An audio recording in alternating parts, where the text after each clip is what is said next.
बिहार विधानसभा चुनावों के दूसरे चरण का प्रचार कल शाम थम गया। आइए एक मिनट में आपको दिखाते हैं इन चुनावों से जुड़ी हर अपडेट। बिहार चुनावों के दूसरे चरण के मतदान के लिए रविवार को प्रचार का शोर थम गया। सोमवार को डोर टू डोर कैंपेनिंग होगी और 3 नवंबर मंगलवार को दूसरे चरण के लिए मतदान होगा।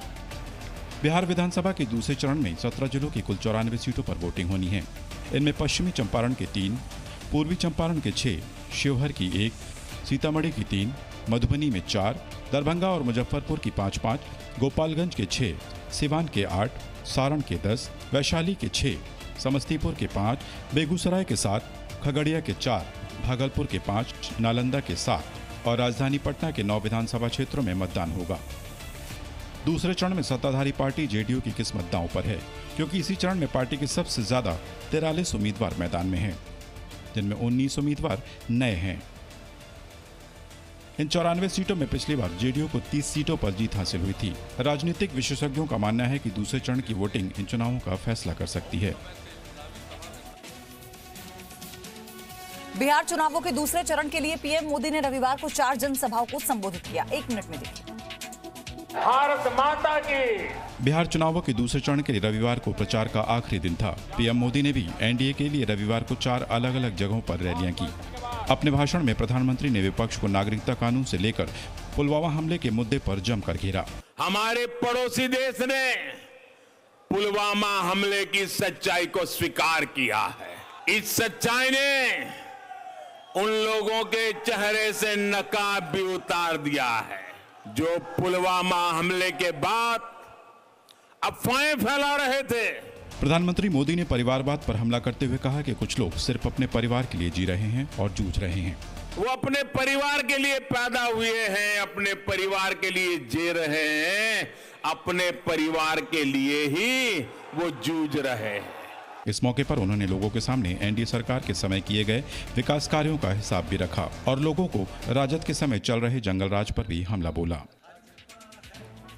बिहार के नेता प्रतिपक्ष तेजस्वी यादव ने जी न्यूज को दिए एक्सक्लूसिव इंटरव्यू में 15 साल की एनडीए सरकार को घेरा। 1 मिनट में रिपोर्ट देखिए। बिहार विधानसभा के नेता प्रतिपक्ष तेजस्वी यादव ने जी न्यूज से खास बातचीत की। इस खास बातचीत में तेजस्वी यादव ने 15 साल की एनडीए सरकार के काम को लेकर कई सवाल खड़े किए। उन्होंने अपने 10 लाख नौकरियों के वादे को दोहराते हुए बताया कि वो कैसे रोजगार के वादे को पूरा करेंगे। शिक्षा डिपार्टमेंट में, हेल्थ डिपार्टमेंट में जूनियर इंजीनियर का 60% वैकेंट खाली है। सपोर्टिंग स्टाफ चाहिए होते हैं। आपके पुलिस डिपार्टमेंट्स में जो संख्या बल होनी चाहिए वो नहीं है। 4.5 लाख ये 5.5 लाख राष्ट्र औसत के मुकाबले आने में। इस मौके पे तेजस्वी यादव ने केंद्र और राज्य सरकार पर हमला बोलते हुए कहा कि डबल इंजन की सरकार होते हुए भी सीएम नीतीश कुमार बिहार को विशेष राज्य का दर्जा नहीं दिला सके।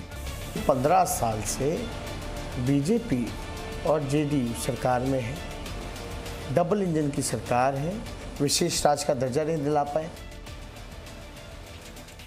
निकिता हत्याकांड को लेकर बल्लभगढ़ में हुई महापंचायत पर स्थानीय पुलिस ने लाठीचार्ज कर दिया। 1 मिनट में पूरी खबर दिखाते हैं। फरीदाबाद के बल्लभगढ़ में हुए निकिता हत्याकांड में दोषियों के खिलाफ सर्व हिंदू समाज ने एक महापंचायत बुलाई थी। इस महापंचायत के सदस्यों ने मांग की कि फास्ट ट्रैक कोर्ट में मामले की सुनवाई हो और हत्यारों को फांसी की सजा दी जाए। साथ ही उनकी मांग थी कि अगर हो सके तो हैदराबाद और विकास दुबे की तरह इनका भी इनकाउंटर होना चाहिए। मगर जब महापंचायत जारी थी तब कुछ लोगों ने दूसरी तरफ से NH2 को जाम किया और पथराव भी किया, जिससे हालात बेकाबू हो गए। पुलिस को हालात काबू करने के लिए लाठीचार्ज करना पड़ा।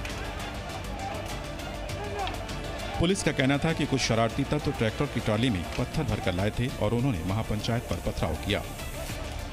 कुछ शरारती बच्चे गली में से भी और कुछ पंचायत में से आकर के रोड की तरफ आ गए और रोड पे जाकर के उन्होंने हाईवे को ब्लॉक करने का प्रयास किया। समय रहते पुलिस व्यवस्था पहले लगी हुई थी और उनको वहां से खदेड़ दिया गया। कुछ लोगों को राउंड अप भी किया गया। आपको बता दें कि 26 अक्टूबर को निकिता की उस समय गोली मारकर हत्या कर दी गई थी, जब वो परीक्षा देकर घर लौट रही थी। बल्लभगढ़ निकिता हत्याकांड के बाद अब यूपी और हरियाणा की सरकारें लव जिहाद के खिलाफ कानून लाने जा रही हैं। आपको 1 मिनट में पूरी खबर बताते हैं।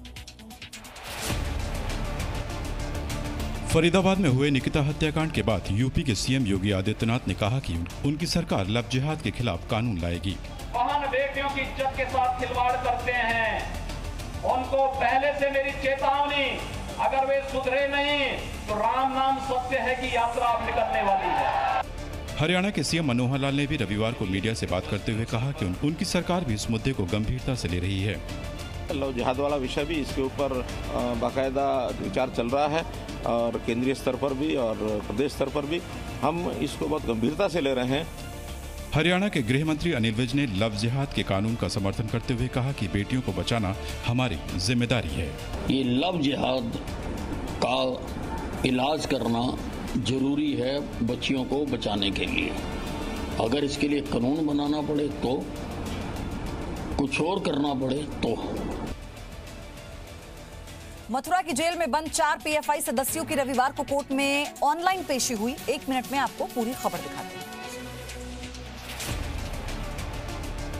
हाथरस में दंगा भड़काने का आरोप झेल रहे पीएफआई के 4 सदस्यों को कोर्ट में पेश किया गया। उनकी ये पेशी वीडियो कॉन्फ्रेंसिंग के जरिए हुई। कोर्ट ने चारों आरोपियों को दोबारा 14 दिन की न्यायिक हिरासत में भेज दिया है। दरअसल चारों आरोपियों को न्यायिक हिरासत 19 अक्टूबर को 14 दिन के लिए बढ़ा दी गई थी, जो रविवार को खत्म हो रही थी। शनिवार को मांड एसडीएम ने चारों आरोपियों की जेल से ऑनलाइन पेशी की और एक बार फिर से 14 दिन की न्यायिक हिरासत में भेज दिया। दरअसल यूपी पुलिस ने यमुना एक्सप्रेसवे के मांड टोल प्लाजा से 4 संदिग्धों को हिरासत में लिया था, जिन पर आरोप था कि यह हाथरस में जातीय दंगे भड़काने के इरादे से वहां जा रहे थे। एसडीएम मांड डॉक्टर सुरेश कुमार ने बताया कि अभी मधुबन एडवोकेट ने केवल वकालतनामा लगाकर नोटिस 111 का जवाब दिया, मगर किसी भी संदिग्ध ने अभी तक जमानत नहीं डाली है। इसके अलावा जमानती नहीं होने पर दोबारा 14 दिन की न्यायिक हिरासत बढ़ा दी गई। रविवार को श्रीनगर के पास सुरक्षा बलों ने एक एनकाउंटर में हिजबुल के आतंकी को मार गिराया। 1 मिनट में दिखाते हैं अपडेट आपको। रविवार को सुरक्षा बलों ने श्रीनगर के बाहर एक मुठभेड़ में हिजबुल मुजाहिदीन के chief operational commander doctor Saifullah को मार गिराया। सैफुल्लाह ने इस साल मई में रियाज नाइको की हत्या के बाद संगठन की कमान संभाली थी और वो कश्मीर घाटी में मोस्ट वांटेड आतंकवादियों में से एक था। सैफुल्लाह सुरक्षा बलों पर हुए कई हमलों में भी शामिल था। पुलिस को इतला मिली थी कल रात में इस घर में साउथ कश्मीर से एचएम का कमांडर डॉक्टर जिसको सैफुल्लाह बोलते हैं आया हुआ है। उसके बाद पुलिस सीआरपी आके कॉर्डन करते ही फायरिंग शुरू हो गया। बाद में आर्मी भी ज्वाइन कर ली। इनकाउंटर में एक टेररिस्ट मारा गया। ये लगभग 95% डॉक्टर सैफुल्लाह ही है। पुलिस अधिकारियों का मानना है कि सैफुल्लाह ने हिजबुल के लिए कई आतंकियों की भर्ती की थी और वो पाकिस्तान की टेरर मशीन को भारत में चला रहा था, मगर इसकी मौत के बाद एक बार फिर ये संगठन बिना किसी लीडर का हो गया है। राजस्थान में गुर्जरों को लेकर आरक्षण का आंदोलन एक बार फिर से शुरू हो गया है। 1 मिनट में पूरी खबर। राजस्थान में एक बार फिर आरक्षण को लेकर प्रदेश भर के गुर्जर आंदोलन कर रहे हैं। धरना दे रहे गुर्जरों ने एक बार फिर सरकार से 5% आरक्षण की मांग दोहराई। आरक्षण 5%। कब तक नहीं हटोगे बाबा? 2 महीने 2 साल है। तेरे दर पे आया हूँ, कुछ करके जाऊंगा, झोली भर के जाऊंगा या मर के जाऊंगा। अपनी मांग को लेकर गुर्जर रेल की पटरियों पर लेट गए और सरकार को चेतावनी दी कि जब तक उनकी मांगें पूरी नहीं की जाएंगी वो पटरियों से नहीं हटेंगे। 15 साल से मांग कर रहे, लॉलीपॉप दे रहे, लॉलीपॉप अब नहीं मांग रही।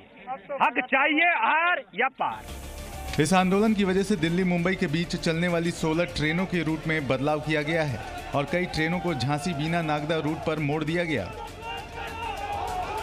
पिछले कई सालों से राजस्थान में गुर्जर कर्नल बैंसला के नेतृत्व में आरक्षण की मांग कर रहे हैं। बीते समय में ये आंदोलन कई बार भयानक रूप भी ले चुका है।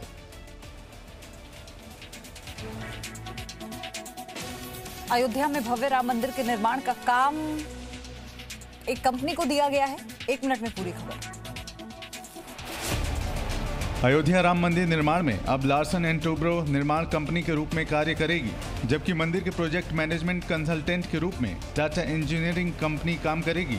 यही नहीं, राम जन्मभूमि परिसर के 70 एकड़ भूमि के विकास के लिए राम जन्मभूमि तीर्थ क्षेत्र ट्रस्ट देश भर के आर्किटेक्ट को आमंत्रित कर रही है, ताकि वो राम जन्मभूमि परिसर के 70 एकड़ भूमि के विकास का ढांचा तैयार कर सके। रविवार को राम जन्मभूमि मंदिर निर्माण समिति की 3 दिवसीय बैठक संपन्न हुई। यह बैठक सर्किट हाउस में निर्माण समिति के चेयरमैन पूर्व IAS अधिकारी नृपेंद्र मिश्र की अध्यक्षता में हुई। इस बैठक में राम जन्मभूमि तीर्थ क्षेत्र ट्रस्ट के महामंत्री चंपत राय, ट्रस्ट के कोषाध्यक्ष गोविंद देवगिरी जी महाराज के साथ साथ लार्सन एंड टुब्रो और टाटा कंसल्टेंट के इंजीनियर्स भी मौजूद थे। साथ ही आईआईटी चेन्नई और आईआईटी रुड़की के वैज्ञानिकों के साथ सीबीआरआरआई और आईटी सूरत के इंजीनियर्स ने भी बैठक में हिस्सा लिया। दिल्ली एनसीआर में प्रदूषण का स्तर लगातार खतरनाक होता जा रहा है। 1 मिनट में आपको प्रदूषण से जुड़ी अपडेट दिखाऊं। दिल्ली में हवा की गुणवत्ता बेहद खराब के स्तर पर बनी हुई है। रविवार देर शाम रिकॉर्ड किए गए आंकड़ों में दिल्ली का AQI यानी एयर क्वालिटी इंडेक्स 364 दर्ज किया गया। विशेषज्ञों का अनुमान है कि जल्द ही दिल्ली एनसीआर में प्रदूषण गंभीर स्तर की श्रेणी में आ जाएगा। एक रिसर्च के मुताबिक दिल्ली में बढ़ रहे प्रदूषण में 40% योगदान पराली के जलने का है। पिछले 7 दिनों में दिल्ली और उसके आसपास के इलाकों में प्रदूषण काफी तेजी से बढ़ा है। दिल्ली एनसीआर में पिछले सोमवार को AQI 353 था, जबकि मंगलवार को ये 312 के आंकड़े पर था। बुधवार को ये 297 तक पहुंच गया, मगर गुरुवार को 395 के साथ एक बार फिर 400 के करीब पहुंच गया। शुक्रवार को AQI 374 रिकॉर्ड किया गया, जबकि पिछले शनिवार AQI 367 रहा। हाल ही में कुछ सैटेलाइट तस्वीरों में भी ये पाया गया है कि पंजाब, हरियाणा और उत्तर प्रदेश के कुछ हिस्सों में आग के बिंदुओं का आकार काफी बढ़ गया है। विशेषज्ञों का मानना है कि कोरोना महामारी के दौर में प्रदूषण लोगों पर दोहरी मार की तरह होगा। Presenting B News app available on Google Play and App Store. Download it now.